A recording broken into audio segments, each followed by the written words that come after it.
Bonjour à tous. Ce matin, je voudrais partager avec vous un texte que j'étais en train de lire pour moi. Et puis, je me suis dit, bon, pourquoi pas vous le partager, hein. Donc, voilà, donc c'est pour ça que je me suis permis de faire cette petite vidéo. Alors, donc, j'étais en train de lire Jonas. Donc, Jonas, chapitre 1, du verset 1 au verset 3. Bon, enfin, j'ai lu presque tout le chapitre. Mais je ne vais pas trop perdre du temps là-dessus, hein. C'est juste pour partager l'essentiel. Alors, on a toujours dit que le pain, hein, c'est le symbole de la parole de Dieu. Le pain, c'est le symbole de la parole de Dieu. Donc, lorsqu'on a le pain, il faut le partager. Donc, c'est pour ça que je vous permets de partager. Voilà, ce passage comme un pain. Et vous vous souvenez que le Seigneur Jésus, lorsqu'il a reçu les 5 pains et les 2 poissons, la main du petit enfant qui avait ces aliments, il les a partagés, il les a distribués à la foule. Donc, nous devons apprendre à partager le pain que le Seigneur nous donne. Amen. Donc, nous devons partager les enseignements que le Seigneur nous donne aux autres. Et ce qui est formidable, c'est que tous ont mangé un même pain. Donc, ils ont mangé un même poisson. Donc, partageons les mêmes enseignements, les mêmes choses que nous avons reçues. Donc, c'est comme ça que le Seigneur agissait. Et c'est comme ça que nous devons agir. Alléluia. Donc, c'est une parole qui était mienne, mais je me suis dit, bon, je vais vous la partager. Alors donc, Jonas chapitre 1, du verset 1 au verset 3. On va s'arrêter là pour pas trop nous étendre. C'est quelque chose qui va pas être long. Alors, j'ai lu la parole du Seigneur. Donc, la Bible dit que la parole de l'Éternel fut adressée à Jonas, fils d'Amitai, en ces mots: lève-toi, va Ninive, la grande ville, crie contre elle, car sa méchanceté est montée jusqu'à moi. Pardon. Et Jonas se leva pour s'enfuir à Tarsis, loin de la face de l'Éternel. Il descendit à Jaffo, et il trouva un navire qui allait à Tarsis. Il paya le prix du transport et s'embarqua pour aller avec les passagers à Tarsis, loin de la face de l'Éternel. Alléluia. Alors, bon, certainement c'est un passage que beaucoup d'entre nous connaissent. C'est une histoire déjà merveilleuse, parce qu'elle commence par quelque chose qui frise un petit peu la désobéissance, mais qui finit merveilleusement bien par le salut des gens de Ninive. Alors donc, pendant que j'étais en train de lire, j'ai vu que Dieu a envoyé Jonas. Dieu dit à Jonas, va parler aux habitants de Ninive. Il faut leur parler de repentance, parce que leur méchanceté est montée jusqu'à moi. Et ce qui a attiré mon attention, c'est que Dieu dit à Jonas, non pas va leur parler de façon douce, un esprit de douceur. Il dit, va crier. Il dit, va crier contre elle, contre la ville de Ninive, tu vas crier. Donc là, il ne s'agit plus d'aller parler avec un esprit de douceur, pour exhorter avec un esprit de douceur. Dieu dit à Jonas, là, il faut aller crier, parce que la méchanceté de Ninive a dépassé les bornes. Parce que les gens de Ninive ont exagéré dans le péché. Donc il ne s'agit plus d'aller parler avec un esprit de douceur, mais d'aller crier. Tu dois hausser la voix, Jonas. Alléluia. Alors, donc vous voyez que, même si je rigole, mais quand on se positionne par rapport à Dieu, et puis vous voyez dans le texte, pardonnez-moi, il y a un point d'exclamation. Il dit, crie contre elle, point d'exclamation. Il y a la colère. La colère était dans le cœur de Dieu au moment où il envoie Jonas. Et Dieu était prêt à châtier Ninive. Dieu était prêt à punir Ninive. Donc Dieu était en colère. Vous voyez? Donc, il arrive des moments où parfois, un enfant de Dieu, un envoyé de Dieu, peut s'exprimer aussi avec colère. Parce que le péché, parce que les attitudes, parce que les comportements qui sont en face, que Dieu lui permet de voir, inspirent de la colère, inspirent de la réprobation. Je dis les comportements, je ne t'ai pas dit les hommes. Donc les œuvres inspirent une condamnation. Donc il y a une forme de colère qui se manifeste dans le langage. Et surtout quand c'est des gens qui connaissent la Bible. Hein, pour nos frères et sœurs qui scandalisent dans l'église. Quand c'est des gens qui lisent la Bible, qui connaissent la Bible. Donc, on est obligé de parler avec colère. Parce que c'est ce que Dieu ressent et il nous fait ressentir. Alléluia. Dans ce genre de situation, l'enfant de Dieu, l'envoyé de Dieu, parle avec autorité. Il peut crier. C'est justifié. Mais le cri ne peut pas dire que l'on condamne les individus. Le cri veut simplement dire qu'on condamne les œuvres. Et qu'on veut réveiller les individus, qu'on veut les réveiller pour qu'ils se réveillent. Parce que le péché, c'est une forme de torpeur. C'est un sommeil, c'est une mort, le péché. Donc quand tu veux réveiller quelqu'un qui est mort, tu es sur un lit. Hein, tu cries, non? Tu parles à haute voix. Hein, tu le bouscules même. Tu dis réveille-toi, réveille-toi, réveille-toi. Hein, réveille-toi, réveille-toi. Il fait jour là. Arrête de dormir. Voilà, c'est comme ça. Quand le Seigneur Jésus a ressuscité Lazare, il a ramené Lazare des morts. Il a fait quoi? Il a crié. Il a dit Lazare sort. Et le mort sortit. Donc Lazare était mort. Mais pour qu'il revienne à la vie, il fallait que Jésus-Christ crie. Pour que Lazare entende. Vous voyez? Donc le cri, c'était une façon aussi de parler. Mais une parler pour nous ramener à la vie. Ce n'est pas une façon de nous condamner. Alléluia. Donc que les gens ne soient pas offusqués, hein, dire que non, pourquoi telle personne, ou pourquoi le frère parle comme ça. Non, le cri est biblique. Vous voyez comment les prophètes, dans la Bible, criaient. Ils criaient. Dieu envoie les prophètes, il dit allez crier, va crier, va crier. Il dit à Jérémie, va crier. Les prophètes criaient, c'était comme ça. Alléluia. Amen. Mais on peut exhorter, hein, comme Paul l'a dit à Timothée, avec un esprit de douceur aussi. Ça dépend des situations. C'est le Saint-Esprit lui-même qui conduit les choses. Amen. Donc ça c'est d'abord par rapport au cri. Donc Dieu dit à Jonas, il faut crier. Parce que le péché a dépassé les bornes. Ça c'est la première des choses. Alors la deuxième des choses, c'est que lorsque Dieu dit à Jonas, va à Ninive. Jonas, au lieu d'aller à Ninive, il va à Tarsis. Donc, Ninive était une ville éloignée. Tarsis aussi était une ville éloignée. Et Ninive et Tarsis, ce n'étaient pas des villes juives, mais c'était des villes certainement, villes non juives. Hein. Mais ces villes, et surtout celle de Ninive, étaient caractérisées par le fait que ces villes ne connaissaient pas Dieu, ne craignaient pas Dieu. Donc celle de Ninive avait empiré. Donc les habitants de Ninive, hein, c'était illustré par leur impiété. Vous comprenez? Et ces villes, et particulièrement la ville de Ninive, dont les questions, étant pas juives, elle ne rentrait pas, selon Jonas, selon sa compréhension, hein, dans la lignée de la bénédiction divine, parce qu'elle n'était pas juive. Donc la grâce était pour les juifs.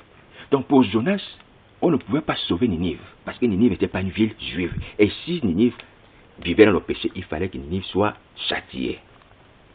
Ça c'est la première des choses. Par rapport au raisonnement de Jonas.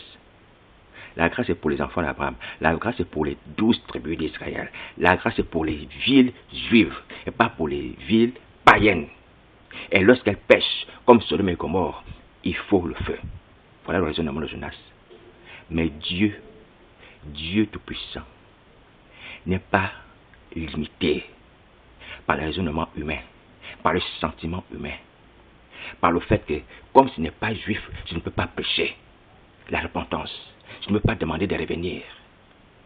Dieu est le Père des esprits, Dieu est le créateur de tout, est le créateur de la vie.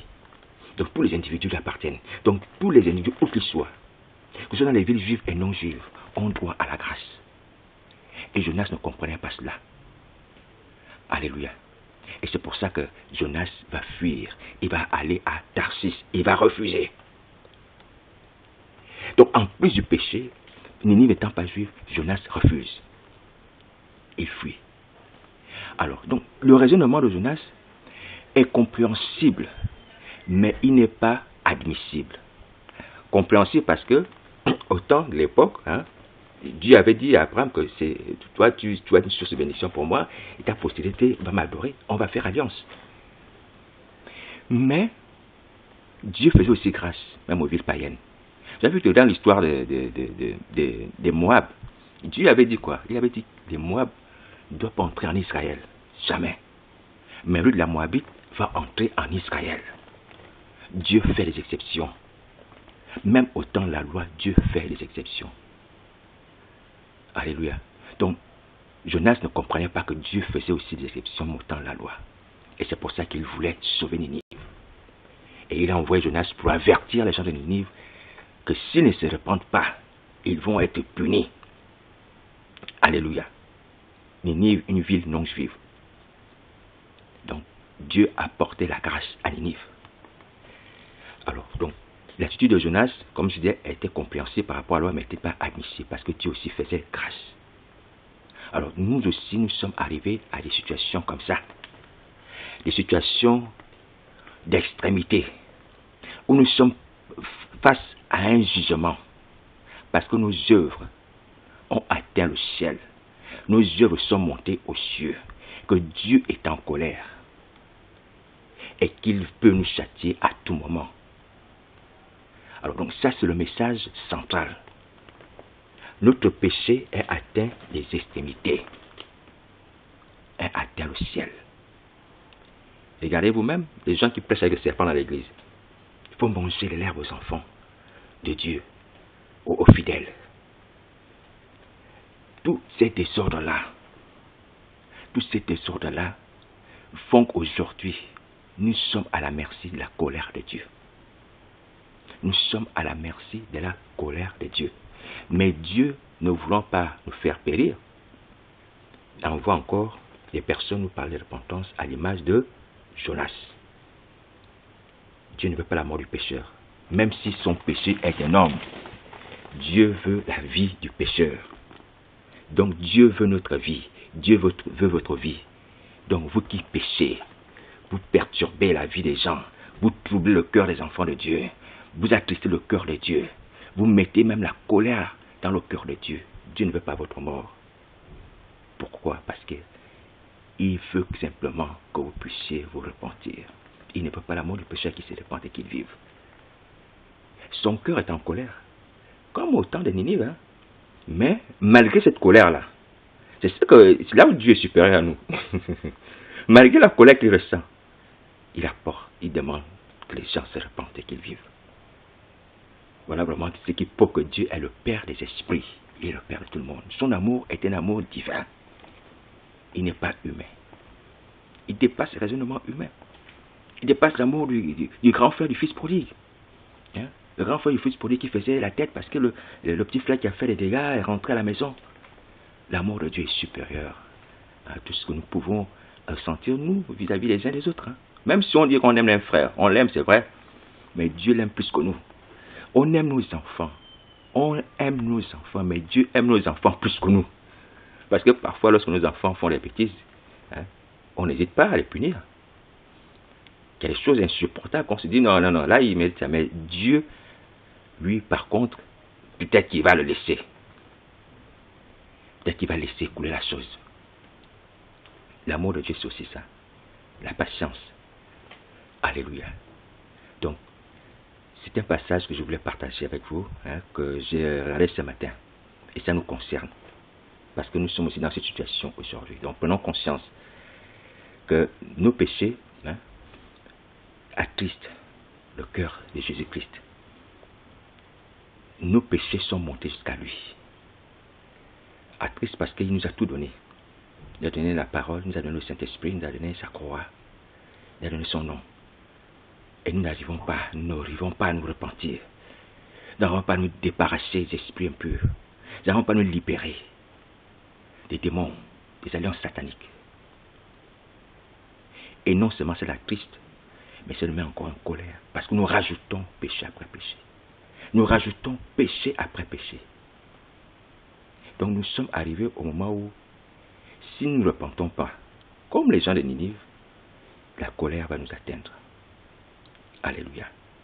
Je suis averti, moi aussi, je suis parmi. Hein? Moi aussi, je suis pareil que vous. Moi aussi, je suis averti, ce message m'avertit. Je dois faire attention. Et ce qui est formidable, hein, dans la suite du verset, c'est que les gens de Ninive, ils vont se repentir à la prédication de Jonas. Et le Seigneur Jésus l'a souligné d'ailleurs, hein, lorsqu'il était sur la terre.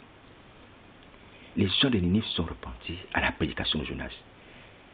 Et c'est là où Dieu a confondu Jonas. Lui qui pensait que les gens de Ninive allaient pas se repentir, s'il n'allait même pas vers eux, il allait peut-être rigoler. Non, ils se sont repentis. Vous voyez. Donc, agissons comme les gens de Ninive. Repentons-nous. Quand nous entendons un message de repentance, repentons-nous. Dieu me regarde que toi, ta vie n'est pas claire. Repends-toi. Repends-toi. Jésus-Christ veut ton bien. Et c'est possible. Tu as la croix. Tu as la Bible. Tu as le Saint-Esprit. Il y a des gens qui ont encore le Saint-Esprit sur la terre pour chasser les esprits impurs. C'est possible d'être libre. Alléluia. Donc, il faut se dépêcher. Alors donc, je voulais profiter de cette occasion, pour nous exhorter dans la pratique par rapport à ça, à prier. La nuit tu as dormi, t'essuyer, repens-toi, purifie-toi. Demande que le sang de Jésus te purifie de tous tes péchés. Vous voyez, j'ai une serviette qui s'apparente au rouge pour me rappeler la puissance du sang de Jésus qui purifie. Le sang de Jésus par lequel nous avons le pardon des péchés. Donc cette serviette rouge-là, qu'elle te rappelle le sang de Jésus. Qu'elle te rappelle que le sang de Jésus est ton savon. De la même manière que tu laves tes habits. Hein, les gens d'Abobo. Quand tu vas laver habits là, tu laves habits avec savon. Mais lave aussi ton corps, ton âme avec le sang de Jésus. Après avoir demandé pardon. Et tu seras propre, ton âme sera propre. Même si tu as mangé des choses impures. Même si le mari est venu t'attaquer. Tu seras purifié. Tu as compris. Il faut se purifier, il faut se laver. Il a dit que celui qui se sanctifie davantage. Et ceux qui sont sortis de la grande tribulation, dans le livre d'Apocalypse, il dit quoi? Il dit que ils ont lavé leur robe, ils les ont blanchis dans le sang de l'agneau. Ils sont sortis de la grande tribulation, mais ils lavaient leur robe, ils les blanchis dans le sang de Jésus. Donc, ils purifiaient leur corps, leur âme, leur esprit par le sang de Jésus. Donc, applique-toi à faire cela aussi. Alléluia. Le sang de Jésus sur ta vie, sur ton âme, ton esprit, sur ton lit, sur tes affaires, le sang de Jésus dans ta chambre, dans ta maison. Satan, il va fuir. Persiste, persiste. Il est obstiné, mais il va fuir. La Bible dit, résistez au diable, il fuira loin de vous. Mais avant, il faut confesser les péchés. Le sang de Jésus, le sang aussi du pardon. Selon ce qui est écrit. Sans effusion de sang, il n'y a pas de pardon de péché. Donc le sang de Jésus te rappelle que le pardon de péché t'est acquis. Il t'est donné. Tu as le droit à avoir pardon parce que le sang de Jésus a coulé. Et tu as la victoire, selon ce qui est écrit, qu'ils l'ont vaincu à cause du sang de l'agneau et à cause de la parole de témoignage, parce qu'ils n'ont pas aimé leur vie jusqu'à craindre la mort. Ils l'ont vaincu à cause du sang de l'agneau. Tu as vaincu à cause du sang de l'agneau. Proclame cette victoire, applique-la. Marie n'est une femme bénie qui t'empêche, proclame la victoire. Elle va revenir après-demain, ou il va revenir, proclame toujours. C'est par votre persévérance dans ces choses que vous sauverez vos âmes. Parce que vous dites, maintenant, bon, j'ai proclamé, il est parti, il est encore revenu, je continue aussi. Tant qu'il t'attaque, tu continues. Le Seigneur n'a pas dit une seule fois, il a dit, persévérez, et vous sauverez vos âmes. Donc, la persévérance, ça veut dire quoi? Ça veut dire que tu fais plusieurs fois. Dès que tu reçois cette attaque-là, tu le fais aussi. Dès que tu subis l'attaque là, toi aussi tu invoques le sang de Jésus. Tu pries par le sang de Jésus. Tu dois persévérer dans ça. Il n'a pas dit tu fais une seule fois et puis c'est bon, tu dors, voilà, tout est bon, voilà, j'attends le ciel. Non, tu dois persévérer. Tant que tu as attaqué, tu persévères. C'est ce que vous faites, non? Quand tu es à Bobo là, si ton habit est sale, tu vas laver. Est-ce que tu as lavé l'habit là une seule fois? Mais tu lèves ça plusieurs fois. Tant que ton habit est sale, tu laves. Toutes les fois que tes habits sont sales, tu laves. C'est comme ça. C'est ça que la Bible dit dans le livre d'Apocalypse. Ils ont lavé leur robe, ils ont blanchi dans le sang de l'agneau. Ils n'ont pas lavé une fois. Ils ont lavé plusieurs fois. Donc à chaque fois que ça se salissait. C'est ta réaction qui va te sauver. C'est ta réaction au péché, c'est ta réaction aux œuvres des ténèbres qui va te sauver. Ta réaction, ta façon de réagir. Tu te dis que tu croises les bras, tu as fait une fois, tu as laissé, c'est fini. Tu es vaincu. Donc, et tu dois persévérer, tu dois multiplier. Alléluia. C'est ça qui donne la victoire, la persévérance, la multiplication. Tu multiplies tes prières. Il continue, toi tu continues aussi. Il continue, toi tu continues. C'est comme ça. Il faut persévérer. Donc, appliquez-vous. Appliquez-vous. Hein? Appliquez-vous à obéir. Hein? À pratiquer les œuvres qui sont en relation avec le sang de Jésus. En relation avec la croix. C'est là où nous avons la victoire. C'est là où nous avons la victoire. Tu as mangé des choses impures. Par exemple, la nuit, tu as mangé un mauvais repas. Hein? Tu demandes pardon pour ce que tu as mangé d'impur. Et puis tu prends Jean 6, 36 qui dit, hein, celui qui mange ma chair, qui boit mon sang, je demeure en lui en moi, à la vie éternelle. Donc toi tu manges le sang, tu bois le sang de Jésus, tu manges la chair de Jésus. Elle va purifier ton ventre. Elle va purifier ton sang, ton âme. Toutes les souillures, abominations, maladies que le diable a injectées là, ou les démons, pendant que tu as mangé un mauvais repas dans ton sommeil, ça va partir. Déjà, c'est pas biblique de manger dans le sommeil. Donc, sache que c'est une attaque, mais ça va partir. Et le Seigneur Jésus l'a dit d'abord aux apôtres, c'est une promesse. Hein. Dans Marc 16, il a dit, s'ils boivent quelques breuvages mortels, ils leur feront aucun mal. S'ils boivent quelques breuvages mortels, il ne leur fera aucun mal. Donc, il a vu qu'un jour, peut-être que Satan va vouloir vous faire boire des choses, que ce soit dans le sommeil ou le jour, mais ça ne fera aucun mal. Donc, tu récites cette parole-là aussi. Si tu as vu quelque chose d'impur, tu dis, ça ne me fait aucun mal, selon cette parole, au nom de Jésus. Et ça ne fera aucun mal. Appliquez les Écritures. Alléluia. Donc, que Dieu nous bénisse. Et surtout que nous puissions appliquer les Écritures. C'est ce que le Seigneur Jésus attend. Il a tout donné, il a tout fait. Quand quelqu'un s'en va, quand un papa, par exemple, il quitte la maison, il va à l'église, il laisse ses enfants. Il laisse les enfants comment? Il laisse les enfants avec tout dans la maison. Ou une maman, surtout les mamans, quand tu vas à la réunion de prière là, tu laisses les enfants, tu laisses avec quoi? Tu laisses avec la nourriture, non? Tu dis quand vous allez manger, quand il va être 20h, voici la nourriture qui est là, qui est prête là. Moi je vais à la réunion de prière, parce qu'on va finir tard. Tu laisses tout dans la maison et tu t'en vas, le cœur tranquille. C'est comme ça que le Seigneur Jésus aussi a laissé tout pour nous. Il nous a laissé la croix, il nous a laissé son nom, il nous a laissé sa parole, il nous a laissé son esprit. Donc nous avons tout pour vivre en paix, pour témoigner que nous dominons. Il nous a donné le pouvoir de dominer. Nous avons toutes ces choses. On ne peut plus être esclave. Il nous a tout donné. Il nous a tout donné. Donc appliquons-nous à bénéficier de ces choses-là. Elles sont à nous. Le temps de la fin est proche. Est-ce que au temps de l'Antéchrist, là, on va encore utiliser ça? Est-ce qu'on aura encore la liberté d'utiliser ces choses-là au temps de l'Antéchrist en chair? Parce qu'il faut que vous le sachiez. Il y a des temps difficiles qui s'annoncent. Des temps difficiles. La détresse sera si grande. Donc, il faut profiter à sauver vos âmes pendant que vous avez encore des conditions favorables. Il faut profiter à sauver vos âmes. Alléluia. Alors que Dieu nous aide.